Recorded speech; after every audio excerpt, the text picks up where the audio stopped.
अखंड ज्योति सतगुरु स्वामी समनदास जी महाराज जी के चरणों में बंदगी करते हुए मैं अपनी बात को शुरू करना चाहूंगा। देखिए, आजकल मैं बहुत ही असमंजस तरीके से गुजर रहा हूं। मेरी बेइज्जती भी इस तरीके से किया जा रही है, बहुत ही इज्जत के ढंग से, पर मुझे अफसोस नहीं है।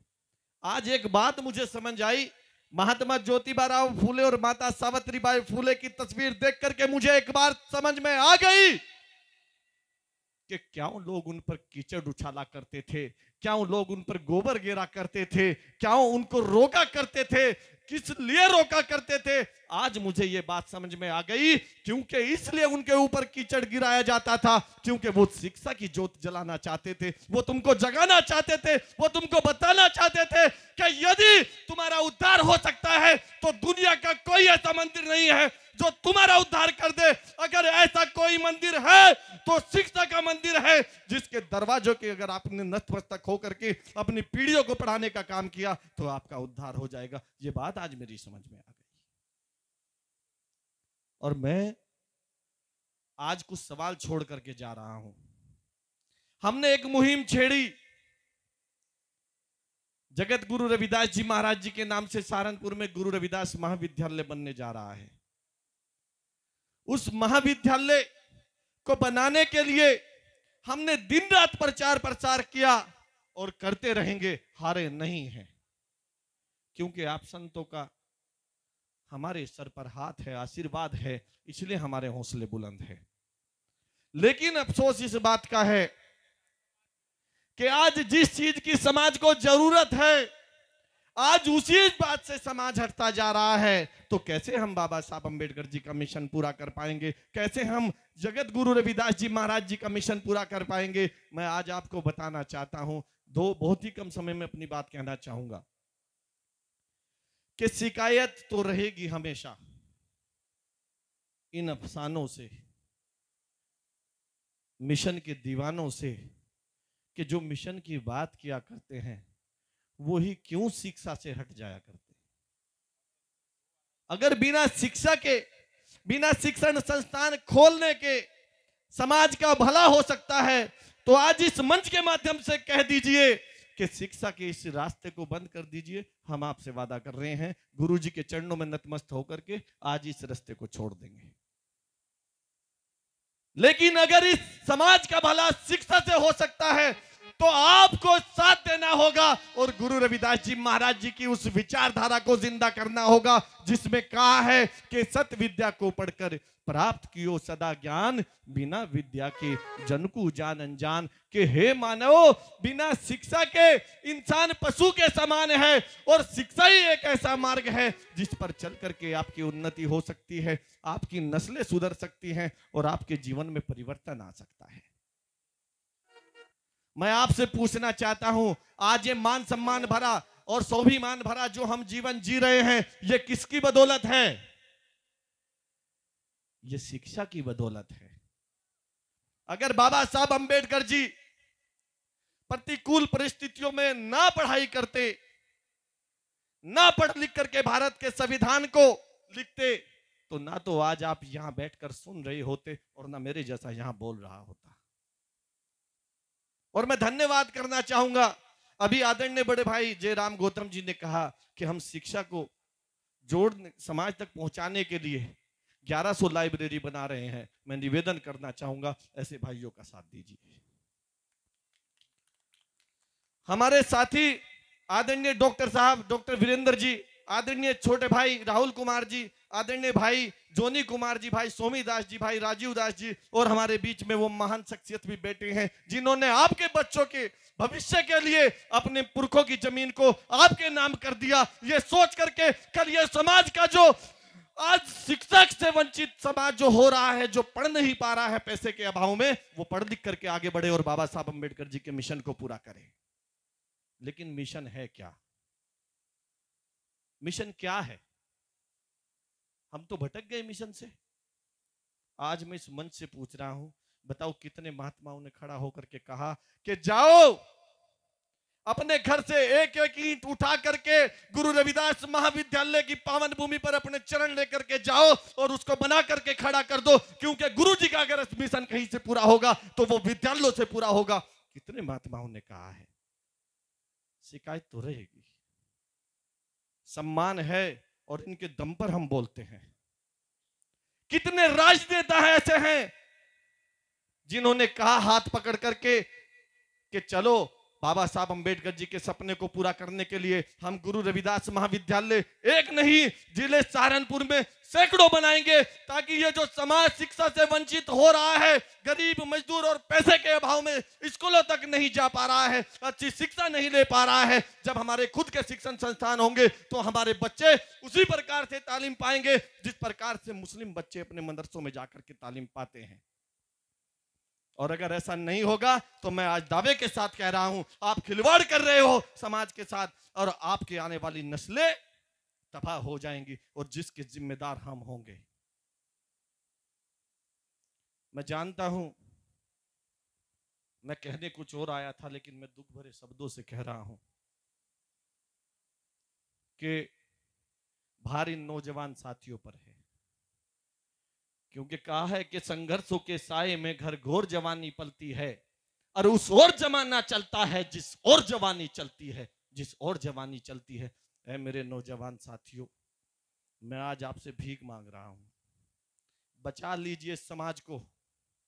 हमें लड़ाई केवल सहारनपुर के लोगों के ही लिए नहीं लड़नी है, जो इस व्यवस्था के आखिरी पायदान पर शोषण का शिकार हो रहा है वो भी हमारा भाई है, जो इस देश प्रदेश से बहुत दूर है उसके लिए भी हमें लड़ाई लड़नी है। और उसके लिए लड़ाई हम कब लड़ेंगे?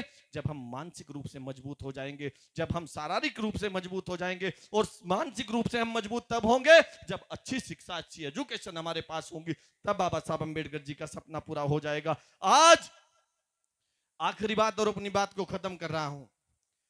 बाबा साहब अंबेडकर जी अकेले लड़े और आपको वो तमाम अधिकार दे करके चले गए जिसकी बदौलत आज मान सम्मान भरा, स्वाभिमान भरा जीवन जी सकते हो आप। और एक जो हमारे जीवन जीने के अलग अलग नए नए तकनीकी के द्वारा हमें आसान और सुखमय जीवन देता है, एक ऐसी बुक लिख करके चले गए, उसमें प्रावधान करके चले गए जिस बुक का नाम है भारत का संविधान।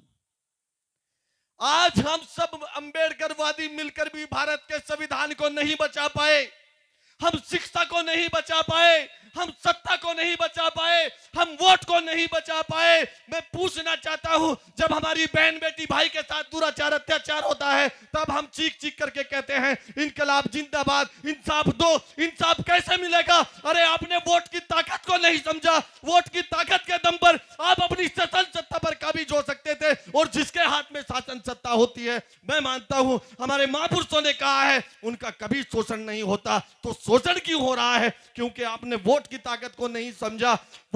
अगर वोट बचेगा तो बेटी बचेगी, अगर बेटी बचेगी तो सम्मान बचेगा, और सम्मान तब बचेगा जब भारत का संविधान बचेगा। तो बताओ कितने भारत के संविधान को बचाना चाहते हैं? एक बार हाथ उठा करके बताओ।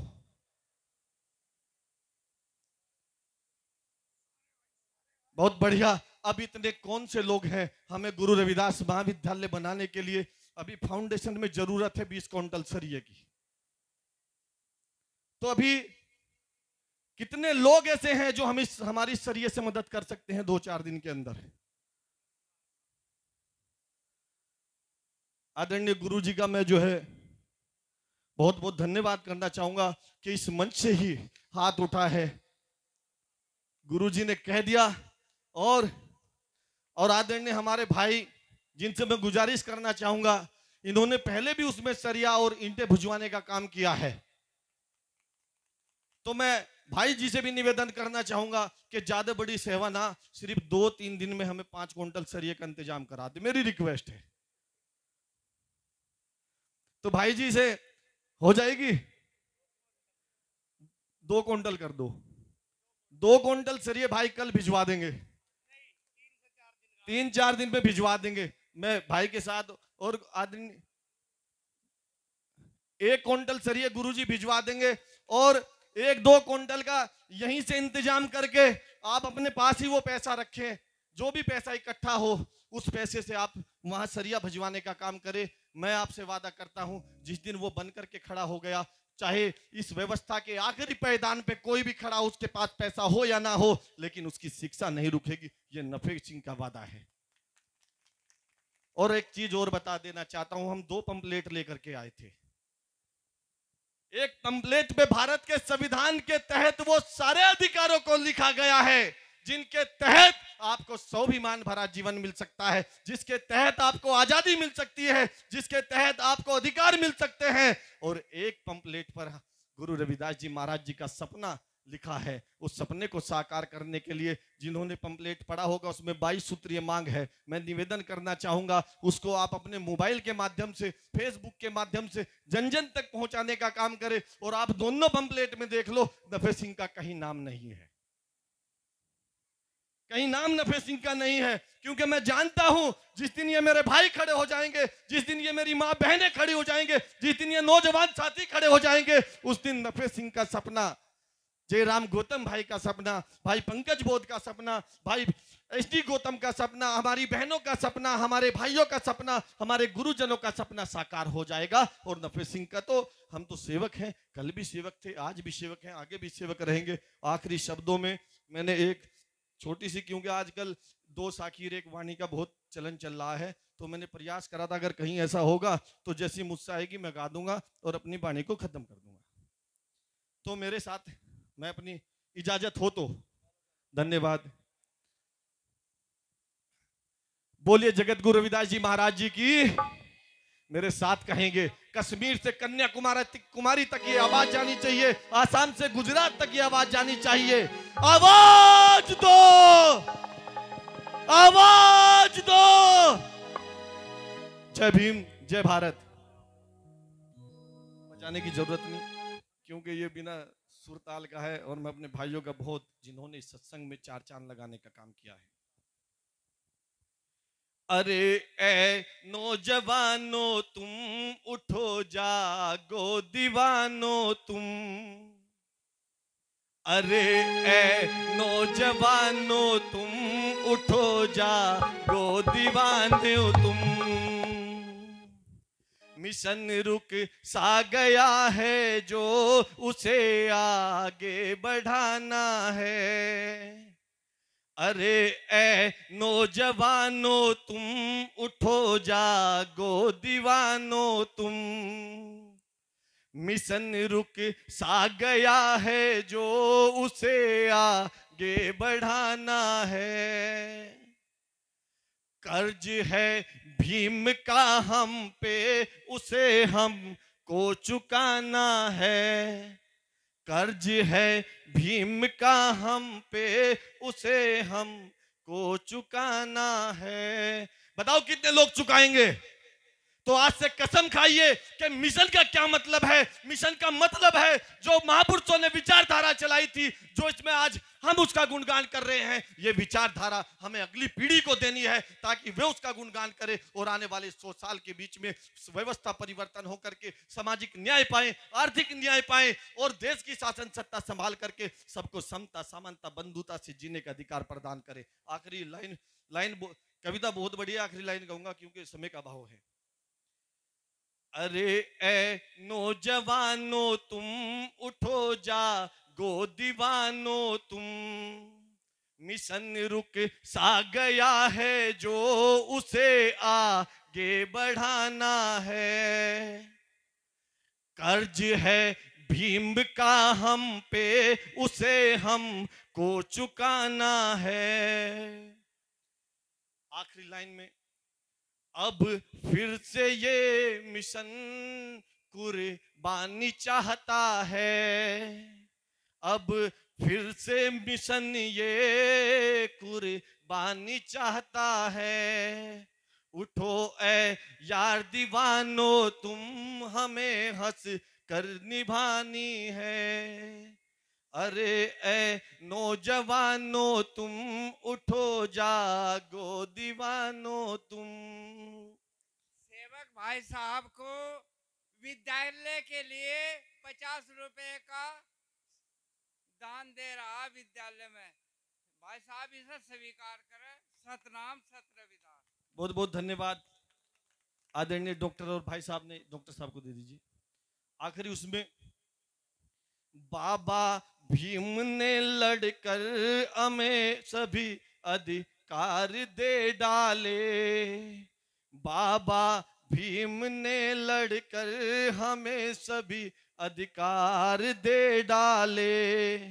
उठो ए नौजवानों तुम, उन्हें हमको बचाना है। उठो ए नौजवानों तुम, उन्हें हमको बचाना है। अरे ए नौजवानों तुम, उठो जागो दीवानों तुम, मिशन रुक सा गया है जो उसे आगे बढ़ाना है।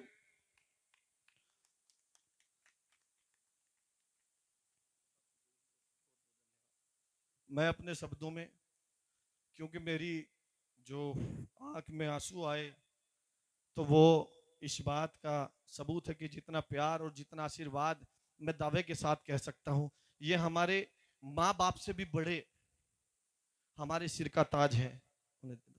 हमारे सिर का ताज है। इनका हाथ सिर पे रहा तो कोई भी नफे सिंह हिम्मत नहीं हारेगा, कोई भी जयराम गौतम हिम्मत नहीं हारेगा, कोई भी तमाम वो साथी हिम्मत नहीं हारेगा जो मिशन को बढ़ाने के लिए काम कर रहा हो। और मैं अपने अंतिम शब्दों में आपसे विदा लेने से पहले फिर पुनः आपको अपने शब्दों से बंदगी और प्रणाम करते हुए, आदर व सम्मान करते हुए, मेरे भाई मनोज जी भी यहाँ बहुत अच्छे गायक हैं, और जो हमारे सत्संग में जो संगीत मंडली है, और हमारे भाई पत्रकार हैं, और आदरणीय सफल संचालन कर रहे हैं हमारे भाई पंकज बोध, उन्हीं का साथ निभा रहे हमारे भाई जो है। मैं महाराज जी का एक बार परिचय, महाराज जी के मैं नाम तो नहीं लूंगा, लेकिन क्योंकि मेरे एक बताऊंगा, क्योंकि कुछ चीजें गोपनीय रखी जाती है। महाराज जी वो शख्सियत हैं, अगर मुझे रोड पर भी चलते हुए देख ले तो जो उनकी जेब में होता है वो निकाल करके इसलिए देते हैं कि ये मिशन पूरा हो जाए, महाविद्यालय बन जाए। इन्हीं शब्दों के साथ अगर कोई देना चाहता है जो भी, तो भाई जोनी एक बार घूम ले और पैसे यहीं करके अपना किसी को वो सरिये के माध्यम से वहां सामान पहुंचा दे। जय भीम, जय गुरु रविदास। आदरणीय बड़े भाई पंकज जी, मैं आपका आभार और भाई SD गौतम का